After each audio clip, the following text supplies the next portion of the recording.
L&O meeting. Thank you, sir. L&O meeting in order. October the 8th, 6:30 p.m. Call to order. Any comments from the citizens or any comments from anyone on Zoom?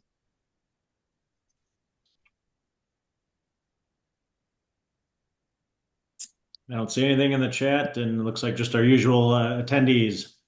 All righty. All righty. Moving on to the next item. Approval of the minutes from September 10th, meeting L&O 9:10. Can I get an approval of the minutes? This is Mad Night. Hold on. Oh, I didn't know I was on unmute. Sorry. This is Mad and I move approval of the minutes from our September 10th, 2024 meeting. Thank you. Call a second. Thank you, Collis. Jumping right in. All in favor of approval of the minutes from September the 10th, say aye. Aye. Aye, the ayes have it. Thank you. Moving on to license and permits. Agenda item number 2, application for a combination Class B beer and Class B liquor license and CTV license by Thalva Indian Chinese Kitchen, 1920 Permenter Street. Amin Khan, New Berlin, Wisconsin, is the agent. Anyone to speak? Any comments? Any concerns? I'll do the best I can to summarize what I know. I did speak with Mr. Khan actually twice today. He did assure me he was planning to attend this meeting and he had the instructions, but it does not look like he is here, at least as of yet. But this location is the old Roman Candle. It was fajitas, tapas, and bar. They have closed down, and this is the new establishment looking to open there. He expressed to the city clerk that he wanted to open the restaurant immediately. I haven't been there. I can't confirm that that has happened yet, but he is applying for the liquor license at that location. The previous one was surrendered. And he also is looking to sell his CTV license as well to sell cigarettes, tobacco, and vape, which was going to be the crux of my questioning. I don't really know what that looks like or what the intent is. He did originally ask the city clerk if he could open a hookah bar, which would be a violation of Wisconsin's smoking ban. So we informed him that he cannot open that. But he could sell cigarettes and license or cigars. I'm not sure what the intent is or what he's really looking for. That's kind of the gist that I know. I don't know if we can defer this one for a few minutes to see if he shows up by the end of the meeting, but it doesn't look like anyone else is here to speak on it. We can hold off for a few minutes because I just have a question for Matt. Is there any concerns with that, like a Chinese kitchen and a CTV?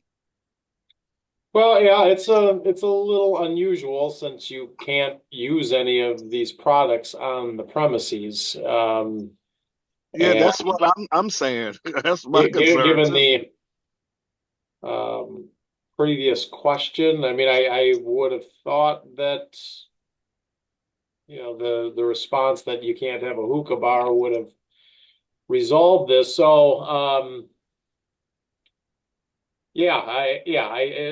it's a concern. I mean, I guess there's nothing otherwise that prevents the sale. You just can't use them on premises. And so I mean, I think it's a legitimate question to ask what their intent is, and how that really fits with what is otherwise just a restaurant, as far as we can tell. So if he doesn't show up to speak to answer these questions, would it be best to just, instead of approving this, to defer it until we can get answers to those questions? Well, I see you can probably do one of a couple of things. I mean, if the immediate concern is really the cigarette tobacco license and they want to get open, I mean, you could defer the whole thing. You could forward recommend approval of the alcohol license, but defer the cigarette license. But looks like somebody just popped on here. So hey, hi, my name is Amin, and I'm the owner of Taleva's Indian and Chinese cuisine. I'm sorry I was a little bit late. I just came into my store now. Hello? No problem. Okay. You joined us just in time. I just gave a synopsis kind of I just the application. I just left Middleton and came to my Zion location, Illinois. Yeah, I just about, got to end up in traffic. Yes, sir. So just to recap for you, so I just got to give a synopsis of what you're applying for, where it's at, that you want the liquor license and also cigarette tobacco license. We were just discussing the original question was for a hookah bar, which would be a violation of law, and obviously we can't approve. Alder Jackson, the chair of the committee, was just asking about the intent of the sale of cigarettes, vaping products, what that might look like. Reason is, sir, basically, my concept here is different Chinese and fusion food concept. It's a totally a different concept where I have the game room like how Buffalo Wild Wings have their games, everything. So I have a basement totally organized for the people who want to have a drink. I would not like to serve the drinks on the first floor. In the basement, I would prefer to serve the drink where people can smoke the vapes if they wanted, comfortably and watch the game, drink the liquor, as well as eat the food. Basically, this my restaurant is about. I have about four kind of different chefs. One is a Mexican food, one is an American food, and one is Chinese, and one is Indian. Basically, I have four different chefs. It is not like one chef which is going to do this job basically, and I picked up the old chefs from the same restaurant before. I just gave them the job, same job. And so I was trying to carry out in a different virtue of business this way, where people can enjoy all kind of food in all ways. So the only reason is I want people to vape, sometimes, they want to buy something. I have about three vape shops here in Wisconsin, basically, and in Union Grove, Racine, and Sturvant. And I've got a couple restaurants, by God's grace, one in Illinois and one in Milwaukee.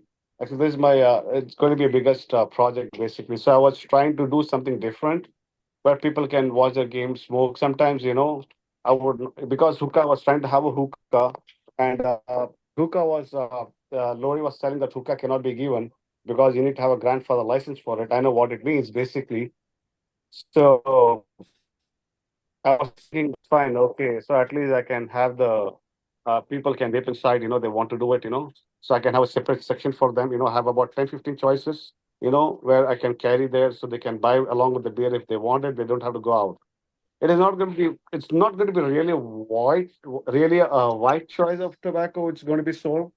Probably about, a counter about $1,500 worth of products, not more than that, where if they want to buy something.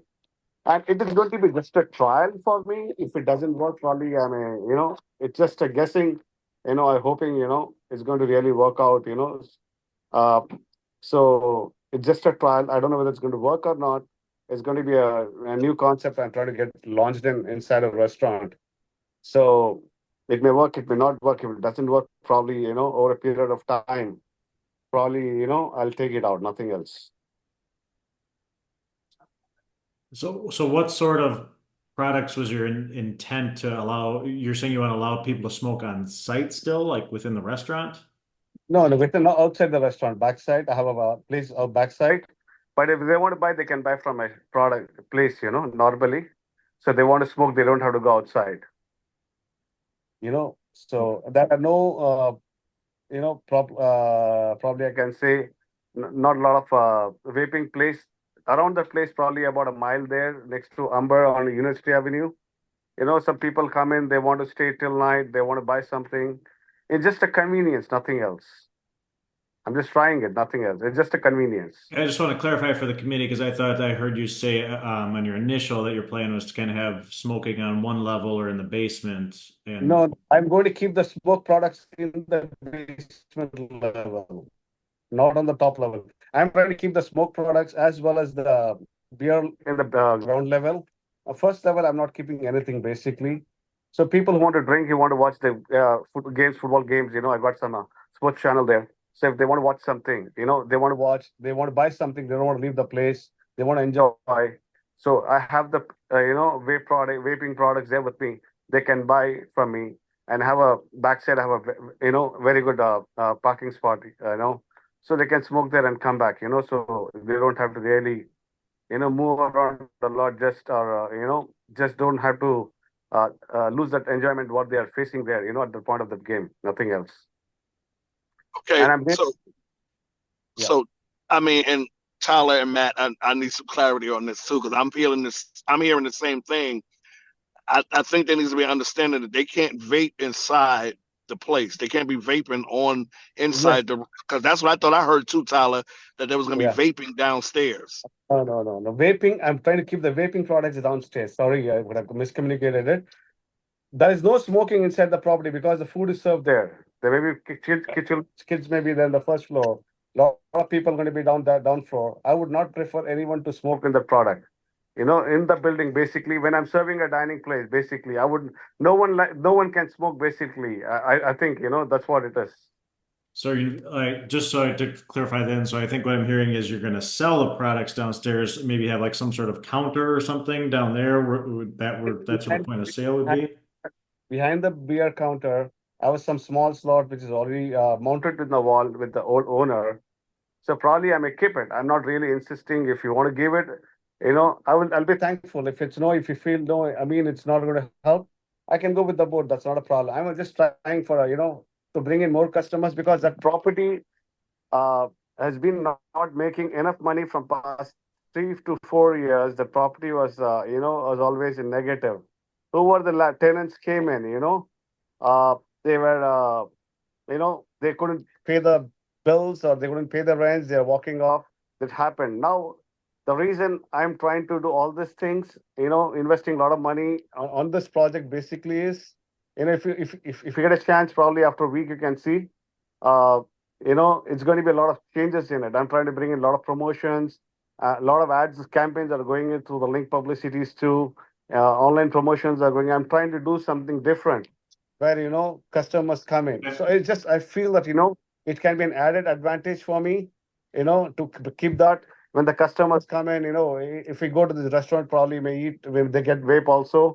So if you want to vape and we can watch the football match, they can come smoke and come back. Watch the match actually. I have a order. I have four. Just for the gaming section in the basement alone, I've ordered four 10 sports 10 channels just because I'm trying to follow a concept of beat up Buffalo Wild Wings basically. So I'm trying to have a different virtue towards it. Okay. So some people, they want to enjoy watching the game. They want to smoke. Sometimes they don't want to leave the game and they want to go out. Sometimes they don't want to leave the place because they have the urge to smoke sometimes. So that is one of the protocol I bought in. So I can keep limited products, not a lot, like a lot how the vape shops keep of $60,000. No, about $1,500. Or $2,000 worth of products in a store. If they want it, they can buy. If not, that's fine. Because it's not $1,500, $2,000. If it doesn't sell, it's not going to really hurt me. If it's going to be a big investment, then I have to really worry about it. So that's the reason I was just trying to do it. Okay.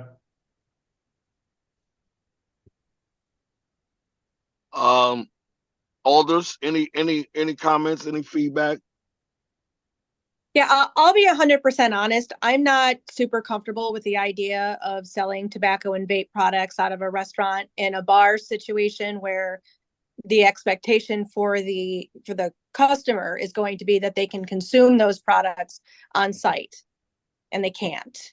If we're looking at that as this is a restaurant, and I'm happy to approve the permit for the liquor license, but I'm uncomfortable moving forward with tobacco and vape products. If the board feels it is real uncomfortable, I don't have any problem. I don't have any argument about it. I can go with the board. I'm just trying my side. It's just an additional point for my business, because I put a lot of my heart and soul, a lot of money invested towards it, a lot of deposit I given. I know half of my life towards my 5 years lease, as a bank, as a guarantee for them, So I'm just trying from my side whether I can, just pitch in some extra idea, just to try, If it works, if it doesn't work, doesn't work, That's how it is. Nothing harm in trying, right? So I tried for the hookah license, but they said they cannot. So I was at least trying to just trying nothing else, nothing else. It's your choice. If you want to give me a trial, you can give me a trial. If you say, I cannot do that, that's fine with me. No problem at all. Yep. I'll go with the board. Mr. Khan, I just want to make sure we're keeping the floor open for the alders here if there's anybody else with some thoughts. Yeah. Okay. All the Caldish. Yeah, I have the same concern and comments as Alder Madden. Yeah, I'm there too. I'm there too. I mean, I'm for, and I don't know, Matt, how we will proceed with this. I'm for approving the beer liquor license with the CTV I'm not in favor of it. Yeah, well, I think we can start with just a motion to to approve the alcohol license, and then, I mean, I suppose somebody could make a motion to deny the cigarette license, or you could call for a motion, and if none is made, then no motion is made, no action is taken on it. Either way, but you certainly should go ahead if you're amenable to the alcohol license to make a motion to approve that. Okay, can I get a motion to approve the alcohol license? This is Madden. I'll approve the application for the Class B beer and Class B liquor license only. Okay. Call Can I get a second. second? All right. All in favor, say aye. Aye. Aye. Can I get a motion to disapprove the CTV license? This is Madden. I will also make that motion to disapprove the CTV license. Call Can I get second. Thank you. All in favor, say aye. Aye. Aye. Aye. The ayes have it. Mr. Khan, Thank thank you. Just to clarify next steps. So what just happened at License and Ordinance here is they've recommended that the council approves this. So at the upcoming council meeting, this topic will be brought up again. I'll make sure I just send you a communication on that so you have the date and time. Not a problem. Thank you very much. So what is the next process basically? That's what I'm just saying. I'll follow up with you offline to make sure that you know the next meeting and know the next process. So just stay tuned for an email from me. Thank you very much, board. I really appreciate for thinking about it anyway, and I really go by what your decisions are. I'm really happy with it. Not a problem. It's a try, nothing else. You know. Thank you. Thank you. Thank you. All right. Thank you. Thank you, council. Thank you, Tyler and Matt. Moving on to agenda item number 3, application for a special event permit by Madison's Events Production. Robin Kiffer, contact person for the 204 Haunted Hustle on October 19, 2024 at the Kiva Sports Center. Any questions, comments, or concerns? Not sure if you wanted to do maybe 3 and 4 together. The amplified sound that goes hand in hand with this special event permit. Okay. Items 3 and 4. Item 4, application for an outdoor amplified sound permit by Robin Kiffer for Madison Events Production 5118 Watergreen Drive, Madison, Wisconsin for sound system 8 a.m. to 1:30 p.m. October 19, 2024 for the 2024 Haunted Hustle. Items agenda number 3 and 4. Any questions, comments, or concerns? Go ahead. Oh, good. Well, I was just gonna chime in because Jerry or Robin aren't on the call. But this is the 11th year, so this is a pretty well-known annual run that they do, and they have various routes. It's a half marathon, a 10K, a 5K, a dog run, and a little kid run. All the routes are similar to previous years, so no concerns from that aspect, and same with like the amplified sound. However, our public works department did have some issues with their traffic control plan. He's just looking for some more details and some clarity. So if you guys are willing to approve these permits, I would just have the special event permit contingent on getting that final approval on the traffic control plan. Again, they're not changing anything from previous years. I think they're just looking for a little bit more detail.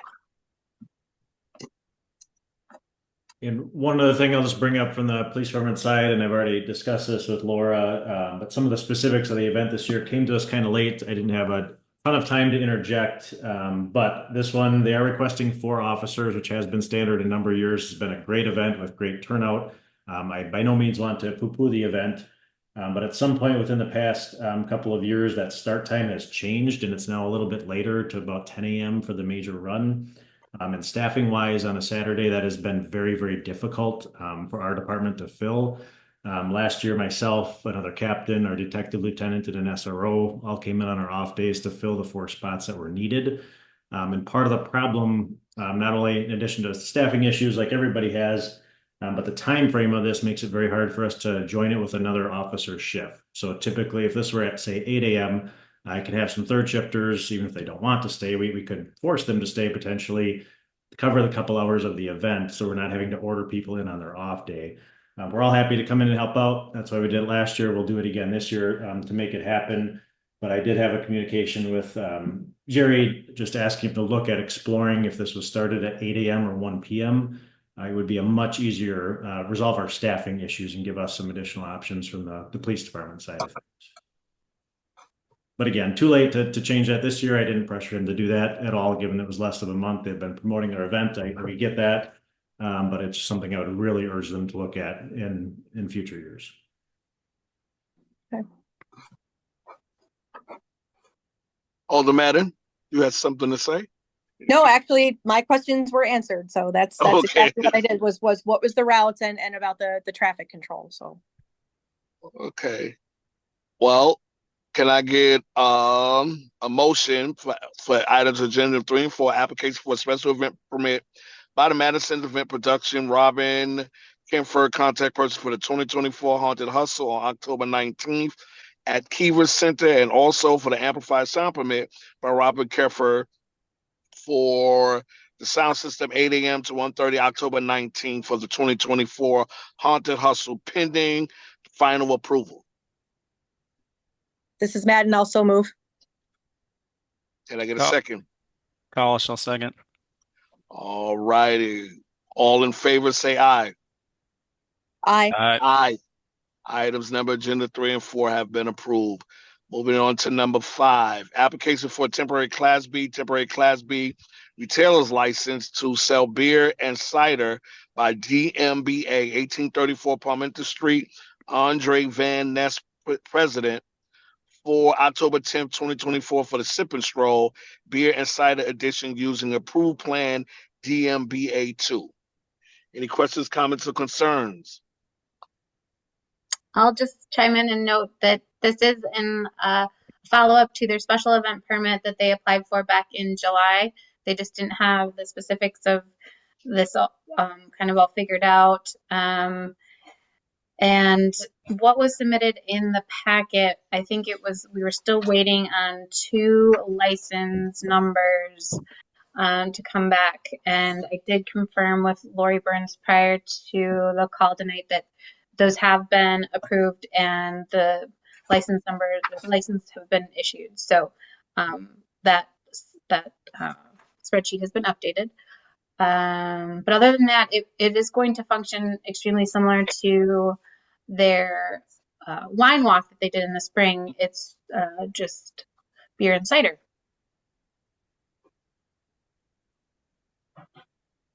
Tyler, any concerns? No, we haven't had issues with the wine walks for several years now. So obviously a small change to what it is, but no concerns here. All righty. Can I get a motion to approve item agenda number 5, application for a temporary Class B retailer license to sell beer and cider by DMBA, 1834 Palmetto Street for the October 10th Sip and Stroll beer and cider edition? Kalish, move to approve. Can I get a second? Madden, second. All righty. All in favor, say aye. Aye. Aye. Aye. The ayes have it. Thank you. Item agenda number 6, application for a special event permit by Stonehorse Green, Melissa Brum, contact person for the Spooky Stroll on October 25th, 2024 at Stonehorse Green.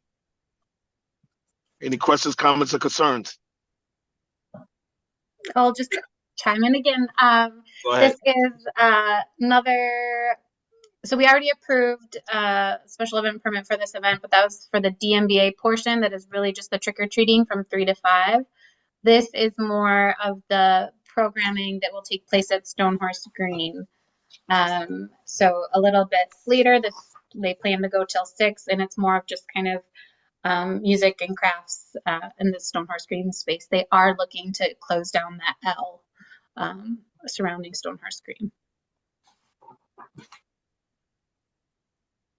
Tyler, are you guys comfortable with that? Yep. Yes, no issues with that at all. Okay.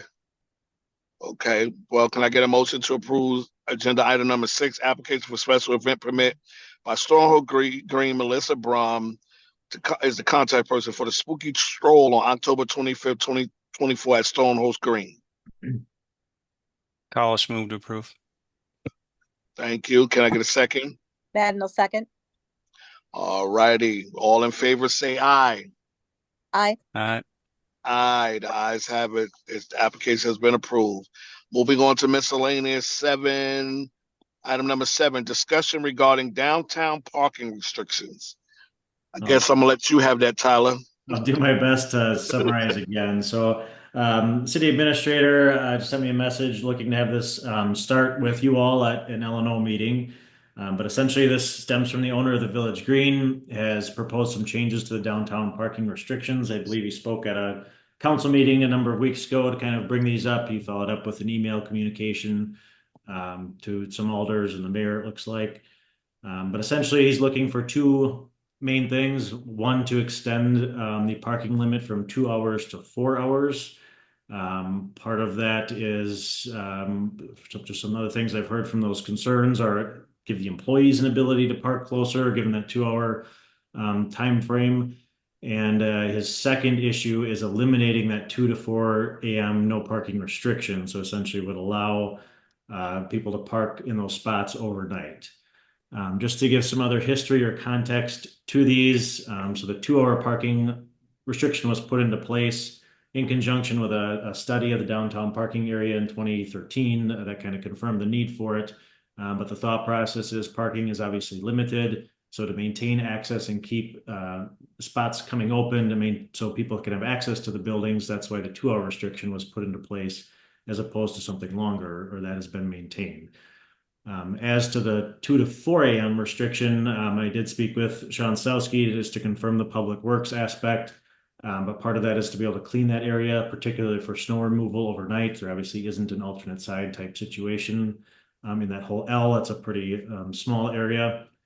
So they appreciate the opportunity to do that, and they need that time frame to look like something so that they can reasonably get that area clean. So it is their preference to have it in place as it is to facilitate that.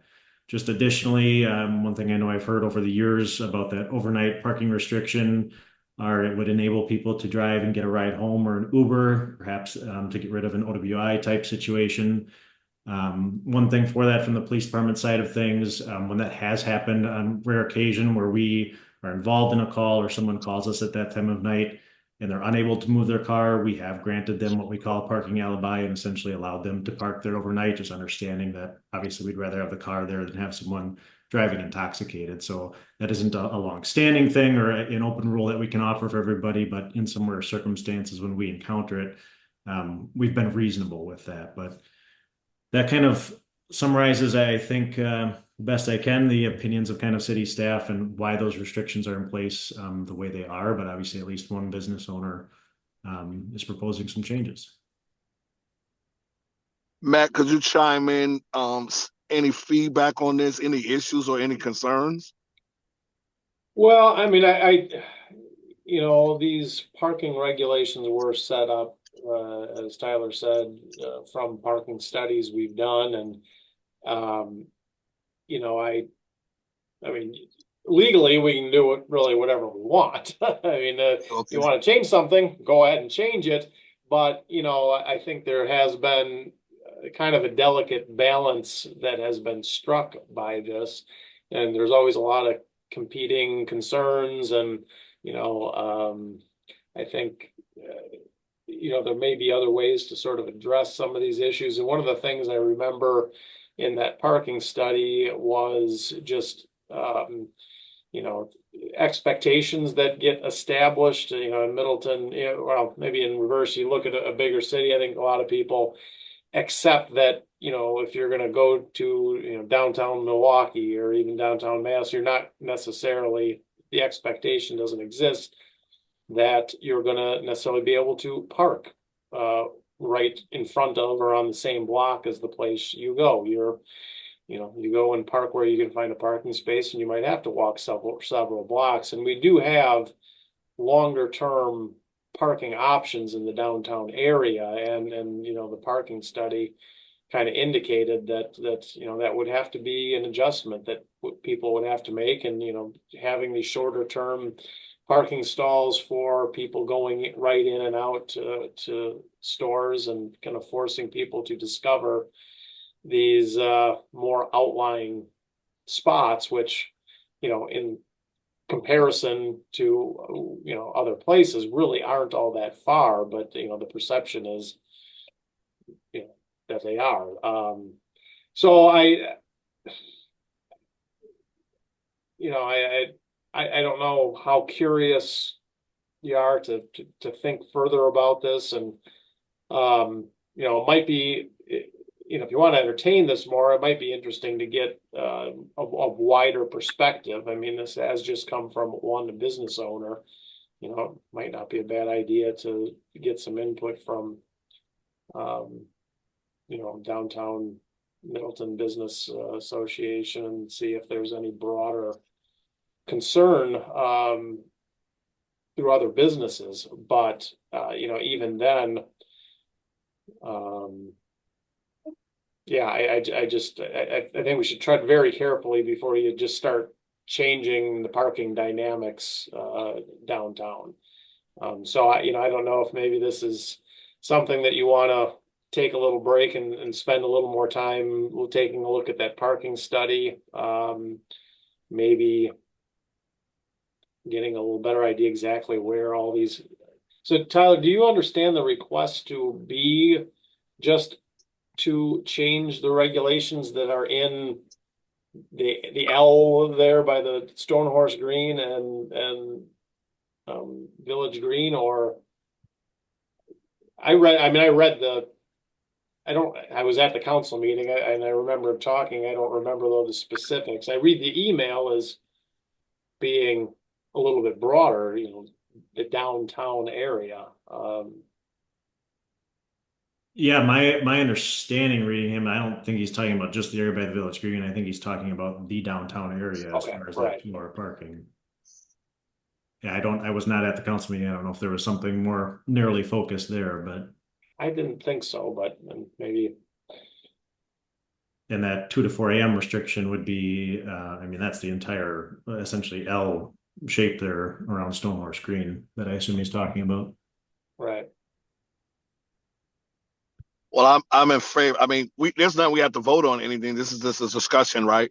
There's nothing we have to make a decision on. And I'm in favor. I think we need to dig a little deeper, talk to a couple more businesses down here, and have a further discussion before we tread that moving things around and all that, because there may be some people down there that's not comfortable with it. And that's just one business speaking. What do the other businesses feel? And then now that I got a broader view on it, I don't remember any council meeting either, but you're talking the whole downtown area? Presumably that's what he's voicing that he would like changed. Okay. Alders, any feedback? Yeah, sorry, go ahead. No, go ahead, Todd. I agree with Alder Jackson. I think that the limited research I did on this one, it seems like there's a pretty solid foundation of reasoning and rationale for the current restrictions. They were based in data and information, based on the parking study that was done in 2013, and that's over 10 years ago now. However, similar response to what everybody else is saying, I think that this potentially deserves a more holistic view. What exactly is downtown? If we were to make changes downtown, we would likely get requests to make changes throughout the entire city as well. And so I think this is a pretty significant issue, and I would not be in favor of making a change without a more thorough review of why has the reasoning and rationale potentially changed since these restrictions were put into place, and a more broad discussion with the citizens of Middleton, businesses, people that would be impacted by this. So have no issue with having further discussions about this, but would really be inhibited to move forward without that additional discussion, data, and vetting of this potential change. Yeah, I note in the email, he indicates that he's talked to some of the other business owners in downtown Middleton Business Association, Chamber of Commerce, and said, I expect you may hear from others on this matter as well. Don't know if anyone has heard from anything else. I haven't heard from anybody. I don't know if the alder for that district have, but I haven't heard anything. And in council readers, I haven't heard it brought up from the alder of that district or any concerns about it. Right. So I mean, I think too, if you kind of hearing maybe a broader uproar from the downtown business group, then maybe that justifies a little deeper dive than if it's just one business owner too. But I know, the parking studies that we've done were, I don't know what the tagger on was, but I'm sure they weren't cheap. And so, yeah, how far down the rabbit hole you want to go may depend in some degree on how broad the concern is, or whether, I'm sure every business would like parking to be different than it is, but I think probably several of them understand that, there's always the competing concerns, and what we have may be as good as we can do with the resources we have. Yep. But Alder Madden, you had something you want to say? Yeah, I would echo most of what Todd said, with the addition that, we have to think about, there's a lot of different kinds of businesses in downtown Middleton, right? I can see an argument that says, hey, if you want to stay and watch a football game, your parking is going to be restricted by that 2 hours. But a lot of those businesses are clothing shops and, other small businesses where people go in and out. And the expectation for them would be that they would want that parking to turn over. I personally, and having lived in that area and still sort of do, I live right up the street, but overnight parking on that part of the stretch of downtown is going to be taken up by apartment guests that have alternate parking already provided for them by the building. And I think it would be in our best interest as a city to leave that open for public work, especially for snow removal. So that part I would definitely not be in favor of. I could be convinced to look at the moving the 2 hour to 4 hour parking restriction, but not without some input from the other businesses. All righty then. Great discussion. I think all of us is on the same page about that. So what do we do with this, Tyler? Do we defer? I mean, is there anybody we defer to, Public Works, or who do we get to get this information we want? Who do we get to look at it? That was going to kind of be my next question for Matt, just procedurally, because there's obviously overlap here. Yes, if this does go further, I certainly would want input from Public Works, as mentioned in some of the attached emails, city planning staff, so on and so forth. If this is worth continuing to look into, I guess is the first question before us all. And then if it does, if a referral to a certain committee is appropriate, Matt can probably comment on better than I can. yeah, I can. Well, and we might want to get. I mean, I can think Public Works, maybe Plan Commission, maybe. But I guess it kind of depends whether maybe first, if you want to see if you can try to solicit some input from the MBA or Chamber of Commerce. I don't know who is best to reach out, and if you want them to somebody to appear at another meeting, or just try to get some feedback and we can report back. But like I said, I'm not sure who is best to reach out to those folks.